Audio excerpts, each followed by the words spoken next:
Kamnika, kjer je v zadnjem obdobju zagorelo kar 11 kozolcev, 2 predvčerajšnjim zvečer. Kamničani so prepričani, da so bili požari potaknjeni.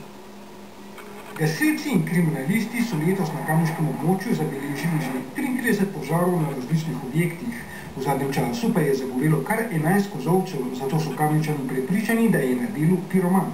Policisti pač v okviru raziskovanja kaznivega dejanja intenzivno delajo v zvezi sleditve storilcev. Trdimo pa sigurnosti, da to ni samo užik, ampak da nekdo to pomaga službenemu.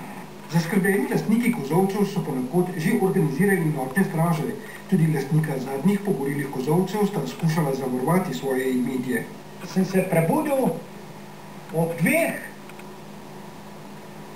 ustanem, se napravim, grem dol, da sem pridem, evo je bila pa, pogorel, vse je pogorel.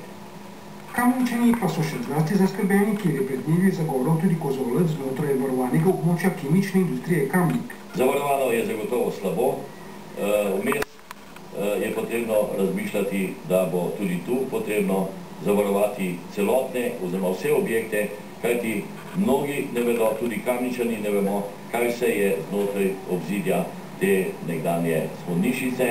Kamniški župan se je zato v zvezi s tem pisno obrnil na ministrici za notranje zadeve in obrambo. Policija je poostrila nadzor, Kamničane pa žalosti, kjer izginjajo še zadnji značilni pomniki nekdanje domače kulture.